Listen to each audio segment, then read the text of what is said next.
Merci Madame la Présidente, Madame la Ministre, les parlementaires, Madame la Directrice Générale, chers collègues, Monsieur le Secrétaire Général.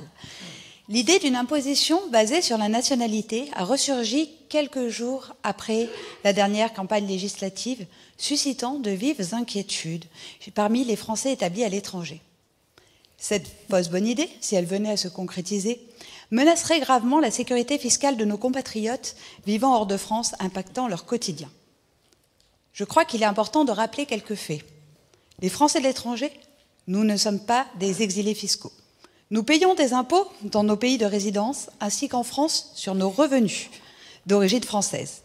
Les Français résidant hors de l'Union européenne continuent de contribuer à la CSG et à la CRDS sans bénéficier des prestations correspondantes.